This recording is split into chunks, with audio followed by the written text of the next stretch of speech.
Our first fall weather predictions are in, and it says we're going to get an early snow this year. I'm not ready. I still have some projects that I've been wanting to get done, and one of those projects was to steam clean my carpets. Here's a product review on the Toppin steam mop I bought for that project. Welcome to RV Retirement Redesign, where we are redesigning and redefining. We're redesigning our retirement and redefining RV living. Not because we want a cheap way to survive, but because we want to thrive in this new season of life on our terms. Right after we purchased the RV, I bought some rugs, and I bought them from rugs.com. I think they're a great company to get rugs from because you can get them, they're almost always on sale. Get them very inexpensively. And that way, if you want to change them out, you can, which was my plan. However, I decided I was going to try to clean them. Now, they had been in the RV for well over a year, almost a year and a half probably. And when we first moved in, I did not have a vacuum cleaner. So I would kind of just sweep the dirt off, and sometimes I would take it outside and shake it out. But the deep down dirt just never really got cleaned out of these rugs. So I really wanted to just try it. My first thought was that I would just get rid of them and buy some new ones. But I really like the ones I've got. This Oregon style rug is what I purchased, and I got the 4x6 and I got the 2.5 by 3 foot, I believe it is. And this made for our particular model, a great one. So it's a living room rug and then a runner from the door into the living room.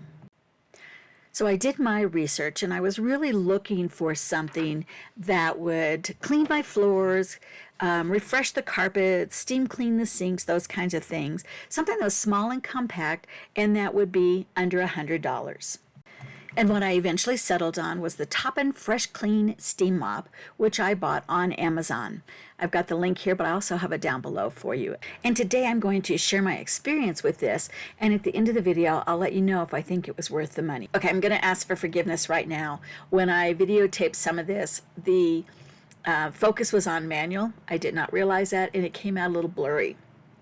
This is aggravating and frustrating to watch, I know, but you will see how long it took me to videotape this, and I just really didn't want to do it over again. So please forgive me, bear with it, and I promise to do better in the future. Now, the mop actually came in about 3 different pieces from Amazon. It came very easily and in a pretty small box, and so it was just putting the handle onto the main body of it, and then where the pad goes onto the main body on the bottom of it.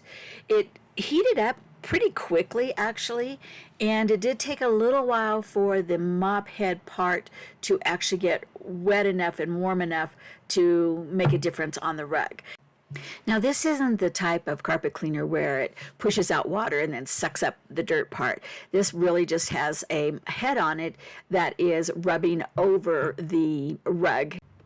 Now, once I had finished going over the rug, you can see there it doesn't look very clean at all. And I realized I probably needed to wait. It was brand new. The pad was not even hardly damp. So all I did was push that dried stuff away around. However, you can see here, I really did get some of it off, but I really thought I needed to do it over again. My second attempt did do a little better, but the reality is this type of rug that is this old and has this much soil in it really needs to have a deeper steam than what this little mop will do. I think if you do it more often, then you probably would get the top layers off quickly before they got ingrained. So then it was time to take it inside. And what I did was there was a few areas on the carpet that were really soiled from Izzy's food, when she threw up a couple times, just different things like that. And we have this enzyme cleaner that we use for dogs when they have accidents of any sort.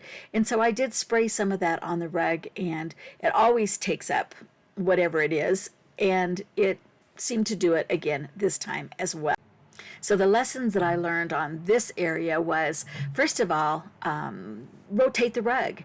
The way that the traffic flows in an RV is very narrow, actually, and so you can get those pathways very, very quickly. So if you rotate the rug, maybe every time you vacuum it or clean it in some sort, then you might be able to have different traffic patterns in it. The other thing is we have these storage boxes. One is over by Bob's where he sits and he puts his stuff in, and then the other one is over where Izzy jumps on it to get onto the couch and then onto the back of the windowsill there, and her toys. It's her toy box. So those two pieces sit in the same spot all the time, and it was very evident when we picked those up and started cleaning that where those little spots were. So again, another reason to rotate. So project number 3 with the new steamer mop was to actually do the floors.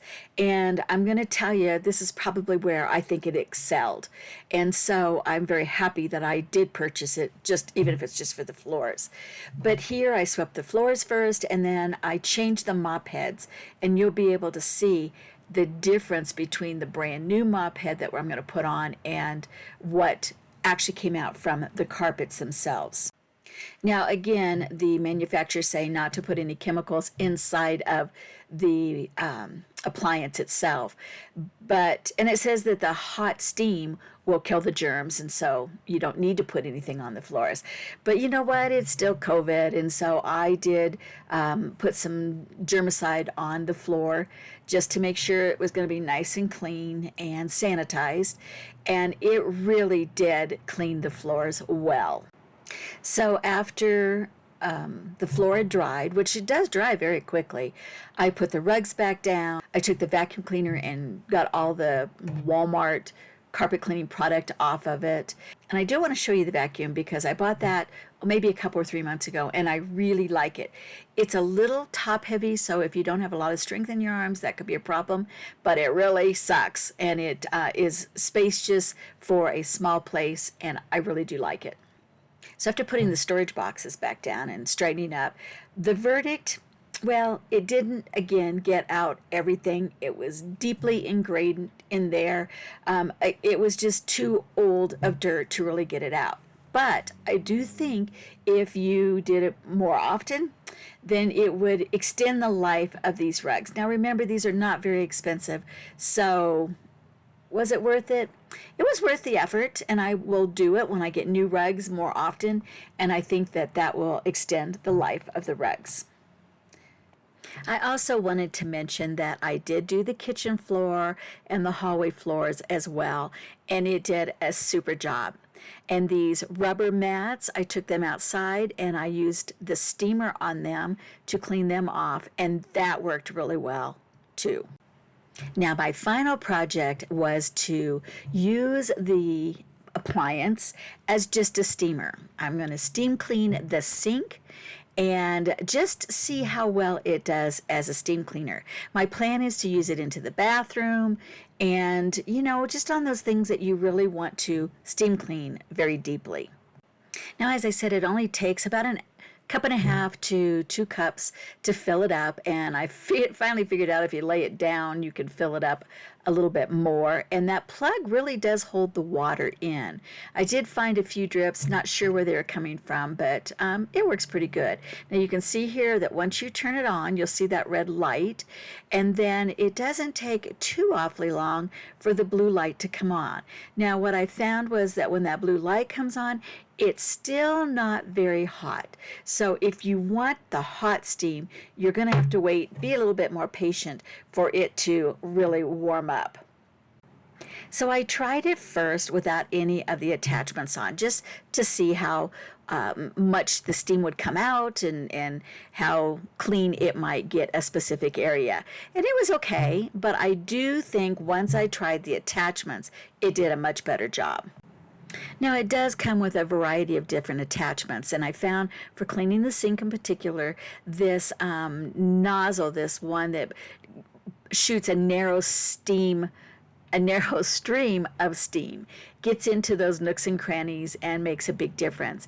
And then I also like the scrub brush that you could attach to actually scrub in on the sink itself, and it did a pretty good job. After that, it was just a matter of emptying the water, drying things off, putting it back together again, and then putting all the little attachments in a baggie, and it stores very conveniently.